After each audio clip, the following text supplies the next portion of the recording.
White House is really struggling to try to turn the page. As you say, this is the rare instance where President Trump is unable to shake this controversy, and it's the rare moment where you're seeing his base really divided over this. A lot of backlash from members of his own party. In fact, nearly a third of Republicans say that they disapprove of his handling of the Jeffrey Epstein matter. Only 40% approve. That is because President Trump campaigned on a promise to release all of the files, and now his Justice Department is backing away from that. So you do see these calls on Capitol Hill to try to get the files released. For example, Congressman Thomas Massie with this bipartisan push to get the files released. Donald Trump is panicking like truly, not just because the Epstein files are back in the headlines, but because he can't control the fallout for the last 2 weeks.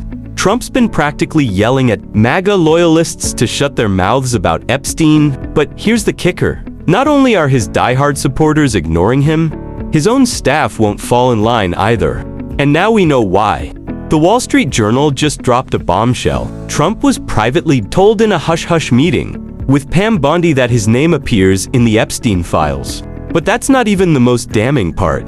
Someone in that secret meeting is leaking. Yes, the former president is being undermined from within, and it's driving him into a meltdown. We're going to break that all down. But before we go deeper, hit the like button and subscribe if you haven't already. It helps us cut through the noise and bring you the truth.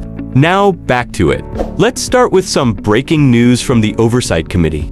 Congresswoman Summer Lee just confirmed that newly subpoenaed Epstein files are blowing the lid off everything. For being here. So a lot has happened today, and I just tried to outline it. The full Oversight Committee said is going ahead with the subpoena. What happens next?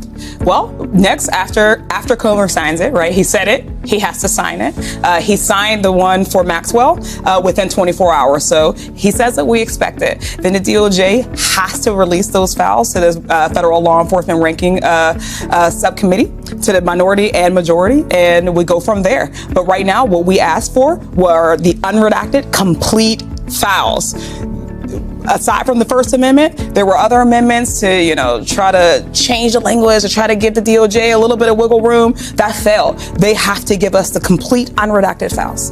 Do you have any sense, you may or may not, but for people who are watching who may not have voted for you, may not like me either, how long this could take? Like, how long until the subcommittee might have these files? So that I don't know the answer to, right? So we know that we're going to be out, right? We're leaving today. They were so hell-bent on making sure that we didn't subpoena them that they canceled session early. So we're gone until, we come back in September. But again, if he's able to move to sign the subpoenas from earlier this week's subcommittee hearings, we expect that he's going to sign these ones just as quickly. And I don't know why they wouldn't be able to give them to us relatively immediately. They exist. They have for a long time. They have them. So not until September, but you could get them earlier. We can get them earlier. And the committee could get them earlier. We just won't have any actionable state. But absolutely, why would we not be able to get them? One of the things I just mentioned is Republicans added, I know you worked with many of them today, but they added subpoenas for people like Bill and Hillary Clinton, James Comey, Loretta Lynch.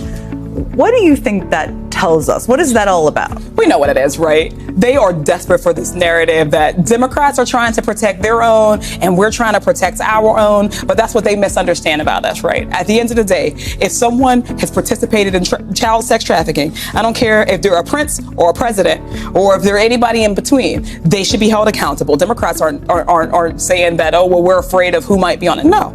So them bringing in Bill Clinton right now, it costs us anything if that's what they want to do, right? So again, they were just trying to make this a both sides thing to make up for the fact that they are being hypocrites, that they said that this is what they want. You saw, right? We read off all of the members of the subcommittee who called very publicly for these files to be released. We saw that they ran on this in the last election, from Trump on down to all of his folks. They all ran on this. So they're just trying to distract from the fact that they're being hypocrites, that they know that they're choosing to protect Donald Trump over the very victims that they keep giving lip service to, that they're choosing to protect Donald Trump over transparency for the American people that they're calling for, the very base, and all Americans of all different parties. And that's really what that was about. This isn't just a win for Democrats. It's Republicans caving to pressure not from the left, but from their own base, in an 8-2 vote. Republicans joined Democrats to issue a subpoena for Epstein's records. That means Trump is no longer the one holding but they're feeling it from their own voters now, and that's what's driving this internal MAGA civil war. Speaker Mike Johnson might think he can stall Congress to protect Trump, but it's not working. Because here's the reality, Trump's own people want this exposed. He's losing control of the narrative. Which brings us back to that WSJ report.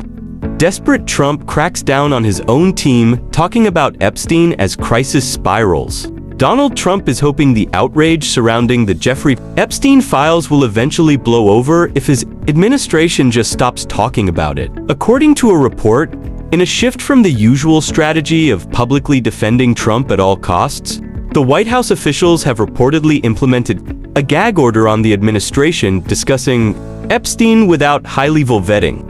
A senior administration official told NBC News the communications office has to be directly involved in every aspect of this.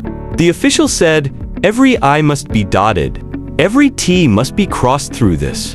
Trump, who's been desperately trying to distract his MAGA base from the late pedophiles' crimes with wave after wave of outrage bait, is also hoping the anger will die down if his inner circle stops talking about Epstein. A source close to the White House told the outlet the president's aides realized a media blackout was a non-starter as they still want officials to praise Trump's policies and message on television. Instead, Trump and his team came with a compromise to convince his administration to quickly move on and not try to defend the president. When the issue of Epstein comes up, the questions are going to come, but whether we engage or not is part of the consideration, the official said. Despite Donald Trump and his inner circle promising to release all the Epstein files, the FBI and Justice Department, it said that they won't be releasing any further documents.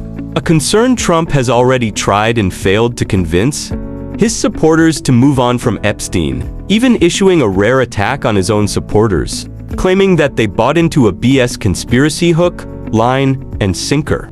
The shift underscores just how much Trump's team is struggling in its attempt to control the Epstein narrative, which has riled up the president's MAGA base for weeks now. Trump is now lashing out at his inner circle, accusing his own team of disloyalty and demanding that everyone stop talking about Epstein. They're blaming Obama, or Hillary, or maybe the deep state. It's the same tired deflection strategy, and it's falling apart. The more he tries to suppress this, the more it explodes. He's leaving a vacuum, and the media, the public, and even his own base are filling it. And when Trump finally sends his loyalist mouthpieces out to defend him, it's a disaster. Case in point, Scott Jennings, the last person you want carrying your water when the kitchen's on fire. It's actually getting embarrassing for Matt. They've spent years hyping up conspiracy wins that never land. And every day this continues, it just gets more pathetic. And we'll be here to call it out loudly and relentlessly. If you're with us on that, drop A in the comments, hit like, and subscribe for more. Until next time, stay sharp.